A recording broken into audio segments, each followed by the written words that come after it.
வணக்கம் நண்பர்களே. பொதுவாக ஜீவராசிகள் எல்லாமே தன்னுடைய பிழைப்பிற்காக தன்னுடைய ஜீவனத்திற்காக ஏதாவது ஒரு செயல்களை செஞ்சுக்கிட்டு தான் இருக்கும்.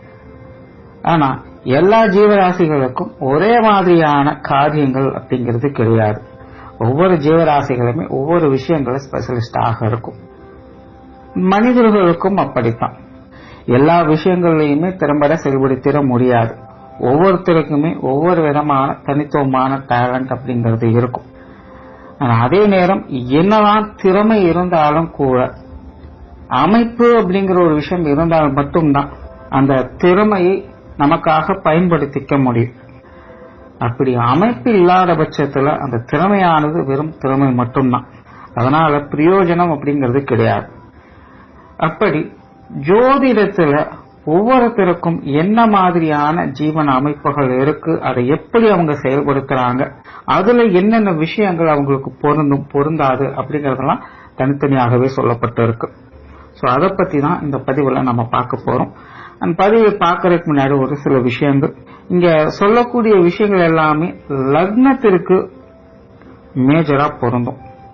அதுவே நீங்க ராசியாக பாக்குறீங்க அப்படின்னா அதுல ஒரு 50% தான் உங்களுக்கு சான்ஸ் இருக்கும். அதாவது ராசியாக இருக்கும் பட்சத்தில் இந்த மாதிரியான அமைப்புகள் தான் உங்களுக்கு அமையும் அப்படிங்கிறது முழுமையா சொல்ல முடியாது. ஆனால் இதனுடைய போக்குகள்ல அவங்க போவாங்க. இது சார்ந்த சிந்தனைகள் அவங்க கிட்ட அதிகமாக இருக்கும். ஜோதிடத்தை பொறுத்த வரைக்கும் மற்ற விஷயங்கள் லக்னம் ராசி அப்படிங்கிறது பெரும்பாலும் ஒரு கலவையான நிலைகளை வேலை செய்யும். பெருசா டிஃபரன்ஸ் இருக்காது. ஆனா ஜீவன அமைப்பு அப்படின்னு வரும்போது மட்டும் பெரும்பாலும் இந்த லக்ன அமைப்பு தான் அவங்களுக்கு எப்படி இருக்கும் அப்படிங்கறத கொஞ்சம் தெளிவா சொல்லும். ஆனா ராசி அப்படிங்கிற நிலைகள்ல தான் சொல்லி இருப்பேன். காரணம் பெரும்பாலானோருக்கு இன்னும் லக்னம் என்ன அப்படிங்கிறது தெரியறது இல்லை. மேஜரா எல்லாத்துக்கும் தெரிஞ்சது ராசி மட்டும்தான். சோ அதனால முடிஞ்ச அளவுக்கு இத பாக்குறத லக்னமா பாருங்க. இல்ல ராசி மட்டும்தான் எனக்கு தெரியும், ராசி மட்டும்தான் பாக்குறேன் அப்படிங்கிற பட்சத்துல இங்க சொல்லக்கூடிய விஷயங்கள் அப்படியே உங்களுக்கு இருக்கும் அப்படின்னு சொல்ல முடியாது. பட் இதன் வழியில நீங்க போவீங்க அப்படின்னு ஒரு அர்த்தம். சோ இதை கொஞ்சம் மைண்ட்ல வச்சுக்கோங்க. இனி மேற்கொண்டு உங்களுடைய ராசி லக்னம் எப்படி இருக்கு அப்படிங்கறத பார்க்கலாம். கும்பம். இந்த கும்ப லக்னம் கும்ப ராசியை பொறுத்த வரைக்கும் இவங்களுடைய ஜீவன அமைப்பானது ரொம்பவுமே வினோதமான வகையில செயல்படும். அதாவது இந்த விஷயத்தை பொறுத்த வரைக்கும் இவங்களுக்கு ஆசைப்பட்டது கிடைக்காது. ரொம்பவுமே கஷ்டப்படுவாங்க, சிரமப்படுவாங்க. ஆனா மற்றவங்க மத்தியில தோற்க மாட்டாங்க. இது கொஞ்சம் புரிஞ்சுக்கிறது கஷ்டமா தான் இருக்கும். ஆனா அந்த கும்பம் ராசி லக்னம் அமைப்பு வரும்பொழுது இவங்களுடைய ஜீவன வாழ்க்கைன்னு வரும்போது அங்க என்ன பெரும்பாலும் நடக்கும் அப்படின்னா இவங்களால சாட்டிஸ்ஃபைடா இருக்க முடியாது. ஆனா ஒர்க் கம்ப்ளீஷன் அப்படிங்கிறது இவங்களுக்கு வேலை செய்யும். நார்மலாகவே இந்த கும்பராசி கும்ப லக்னத்தில் இருக்கக்கூடியவங்க ஒரு அட்ராக்டிவான பர்சன், கொஞ்சம் சாமர்த்தியசாலிகளும் கூட. தேவைப்பட்ட குறுக்கு வழிகளை கையாண்டு ஜெயிப்பதற்கும் இவங்க தயங்க மாட்டாங்க. ஆனா பிராக்டிக்கலா வேலை அப்படின்னு வரும்பொழுது இவங்களால திறம்பட செயல்படவே முடியாது. ஆனா எப்படியே ஏதோ ஒரு வகையில இவங்களுடைய காரியத்தை முடிச்சிடுவாங்க. வெளியே இருந்து பார்க்குறவங்களுக்கு இது எதுவுமே தெரியாது.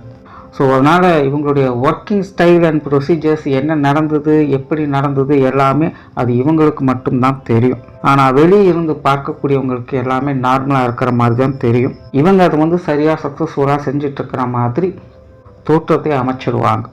ஸோ அதனால் பெரும்பாலும் இது கும்பத்தில் பிறக்கக்கூடியவங்களுக்கு உள்ள ஒரு விஷயம் வெளியில் ஒரு விஷயமாகத்தான் இருக்கும். ஆனால் வெளியே இருந்து பார்க்கக்கூடியவங்களுக்கு யாருக்கும் எதுவுமே தெரியாது. பொதுவாக இந்த கும்ப ராசியில பிறக்கக்கூடியவங்க ரகசியம் பொதிந்தவங்க அப்படின்னு சொல்லுவாங்க.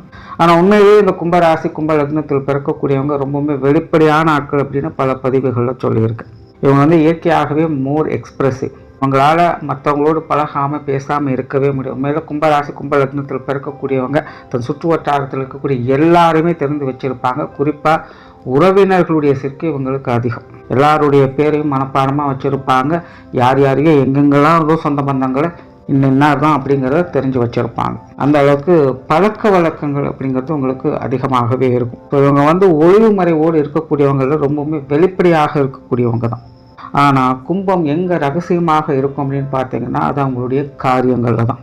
அது என்ன பண்ணுது, எப்படி பண்ணுது அப்படிங்கிறது யாருக்குமே தெரியாது. வெளியிருந்து பார்க்குறவங்களுக்கு எல்லாம் சிம்பிளாக இருக்கிற மாதிரி தான் தெரியும். ஆனால் உள்ளுக்குள்ளே என்னெல்லாம் நடக்குது, அது நல்லதா கெட்டதா அப்படிங்கிறது எல்லாமே அவங்களுக்கு மட்டும்தான் வெளிச்சம்.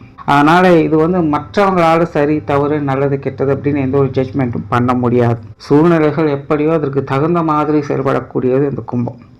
அது முன்னாடி சொன்ன மாதிரி இவங்க வேலைப்பாடுகளில் திறமைசாலிகள் கிடையாது. ஆனால் எல்லாம் தெரிந்த ஒரு நபராக மற்றவங்களால பார்க்கப்படுவாங்க. தன்னை போற்றிட்டு இவங்க அப்படிதான் பண்ணிப்பாங்க. அதை அனைவரும் நம்பவும் செய்வாங்க, ஏற்றுக்கொள்ளவும் செய்வாங்க. அதனால கும்பத்தை பொறுத்த வரைக்கும் இயல்பாகவே ஜீவன அமைப்பு அப்படின்னு வரும்பொழுது இது எல்லாமே ஒரு காணொலியின் மாதிரி தான். பார்ப்பதற்கு ஒரு மாதிரியும் பழகுவதற்கு ஒரு மாதிரியும் தான் இருக்கும். ஆனால் எது எப்படி இருந்தாலும் இதில் வெற்றி பெறக்கூடியது கும்பம் மட்டும்தான். இவங்க செய்யக்கூடிய காரியங்களில் ஒரு தவறையே மற்றவங்க கண்டுபிடித்தாலும் கூட நேரடியாக இவங்ககிட்ட மோத முடியாது. அப்படியே நேரடியாக மோதினாலும் கூட அதில் வெற்றி கும்பத்துக்கு தான் கிடைக்குமே இல்லாமல் மற்றவங்களுக்கு கிடைக்காது. இது ஒரு வினோதமான வகையில் சிறப்பம்சமாக கும்பத்திற்கு மட்டுமே எப்போவுமே செயல்படும். பட் விஷயம் என்னென்னா, இங்கே தான் சூட்சமே அடங்கியிருக்கு. இதை புரிந்து கொண்டு சரியான வகையில் பயன்படுத்தி கொள்ளக்கூடியவங்களுக்கு வாழ்க்கை அபரிவிதமான வளர்ச்சியை உங்களுக்கு கொடுக்கும். அண்டர்லைன் பண்ணிக்கோங்க, அபரிவிதமான வளர்ச்சி. சரியான வகையில் இந்த திறமையை பயன்படுத்தக்கூடியவங்களுக்கு அந்த அபரிவிதமான வளர்ச்சி அப்படிங்கிறது யாராலையும் தவிர்க்க முடியாது. ஆனால் நிறைய பேர் பார்த்தீங்கன்னா இந்த விஷயங்களை சாமர்த்தியமாக அவங்களுடைய சுயநலத்துக்காக பயன்படுத்தி கொள்ளக்கூடியவங்களாகத்தான் இருப்பாங்க. இது அவங்களுடைய கர்மாவிற்கு வழிவகுக்கும். யாருமே பார்க்கல அப்படிங்கிறதுக்காக தீயில கை வச்சா சுடாமல் இருக்காது, அது சுடத்தான் செய்யும். அப்படிதான் இவங்களுடைய கர்மாவின் விளைவாக இவங்களுக்கு பர்சனலாக சில விஷயங்களை மாட்டிக்கொள்வாங்க. அதாவது இது வெளிப்படையாக யாருக்குமே என்றைக்கும் தெரியாது. ஆனால் பர்சனலாக அவங்களே ரியலைஸ் பண்ணிப்பாங்க. இது எல்லாமே ஜீவனம் கர்மா அப்படின்னு வரும்போது சுட்சம நிலைகளில் கும்பத்திற்கு மட்டுமே எப்போவுமே தனித்துவமாக வேலை செஞ்சுட்டு இருக்கும். ஆனால் இந்த கும்பராசி கும்ப லக்னத்தில் பிறக்கக்கூடியவங்களுக்கு சுயத்தொழில் மற்றும் வேலை சார்ந்த விஷயங்கள் ரெண்டுமே பொருந்தும்.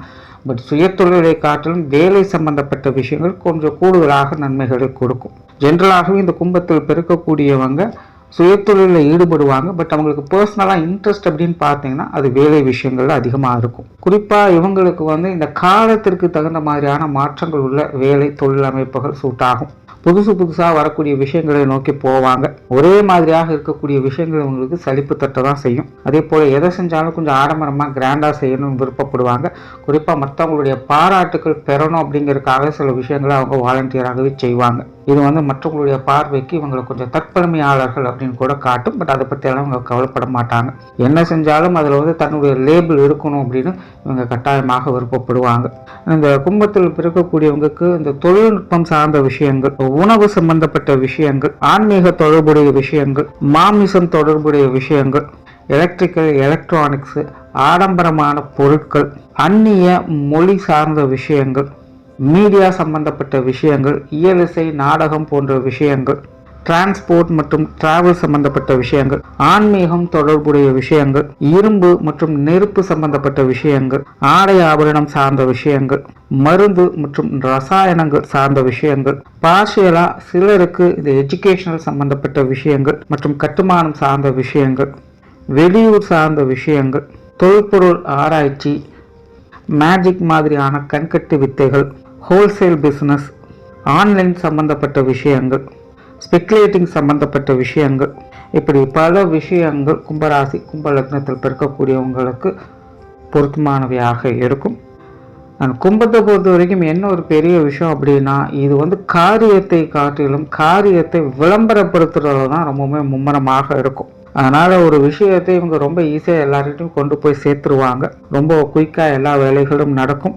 சேமிப்பை பற்றி இவங்க அவ்வளோ சீக்கிரம் யோசிக்க மாட்டாங்க. என்ன இருந்தாலும் சரி அதை ஏதோ ஒரு வகையில் விரயம் பண்ணத்தான் இவங்க பார்ப்பாங்க. அதாவது இவங்களாக அதை செய்கிறாங்க அப்படின்னு கிடையாது. அது எப்படியும் ஏதோ ஒரு வகையில் இவங்க கைவிட்டு போயிட்டு தான் இருக்கும். ஆனால் இந்த கும்பராசி கும்ப லக்னத்தில் பிறக்கக்கூடியவங்க அவங்க காரியம் மாற்றாங்க, அதில் சக்ஸஸ்ஃபுல்லாக இருக்காங்க அப்படிங்கிறதை காட்டிலும் அதன் மூலமாக வரக்கூடிய அந்த பெனிஃபிட்ஸ் அப்படிங்கிறது இவங்களால் அனுபவிக்க முடியாத சங்கடம் என்பது இருக்கும். ஸோ கும்பத்தை பொறுத்த வரைக்கும் என்ன ஒரு முக்கியமான விஷயம் பார்த்தீங்கன்னா, இவங்க ஜீவனத்துக்காக அவங்க சம்பாதிக்கிறாங்களா சம்பாதிக்கலையா அப்படிங்கிறதெல்லாம் ரெண்டாவது விஷயம். ஆனால் சம்பாதிச்சதை முடிஞ்ச அளவுக்கு சேர்த்து வைக்கிறது அவங்களுக்கு நல்லது. இல்லை அப்படிங்கிற பட்சத்தில் இது ஏதோ ஒரு வகையில் கரைந்து கொண்டே தான் இருக்கும். இது ஒரு சுழற்சி மாதிரி திரும்ப திரும்ப நடந்துக்கிட்டே இருக்கும். அந்த சுய ஜாதக ரீதியாக கிரக அமைப்புகள் சாதகமாக இருக்கும் பட்சத்தில் இந்த கும்பராசி கும்ப லக்னக்காரங்க எப்படியோ எதையோ செய்து மற்றவங்க மத்தியில் பேரும் புகழோடு இருக்கக்கூடியவங்களாக இருப்பாங்க. அதாவது அவங்க வேலை செஞ்சாலும் சரி செய்யலைனாலும் சரி அவங்களுக்கு உண்டான அந்த ரெகக்னேஷன் ஏதோ ஒரு வகையில் அவங்களுக்கு வந்து சேர்ந்துடும். பட் அதுவே சுய ஜாதக ரீதியாக கிரக அமைப்புகள் சரியில்லை அப்படிங்கிற பட்சத்தில் மற்றவங்க இவங்களுடைய ஜீவனத்தை பற்றி இவங்களுடைய காரியங்களை பற்றி கொஞ்சம் அரசல் புரசலாக பேசத்தான் செய்வாங்க. ஆனால் அதை இவங்க கண்டுகொள்ளாமல் யார் என்ன வேணாலும் சொல்லட்டும், நான் இப்படித்தான் இருப்பேன் அப்படிங்கிற நிலைகள் அவங்க செயல்பட்டு இருப்பாங்க. ஸோ ஓவராலாக கும்பத்தை பொறுத்த வரைக்கும் இவங்களுடைய ஜீவன அமைப்பு அப்படிங்கிறது ரொம்பவுமே வினோதமான வகையில் இருக்கும். முடிஞ்ச அளவுக்கு அதை புரிந்து கொண்டு சரியான வகையில் பயன்படுத்திக்கிறது அவங்கவுங்க திறமையை பொறுத்தது. நன்றி, வணக்கம், வாழ்க வளமுடன்.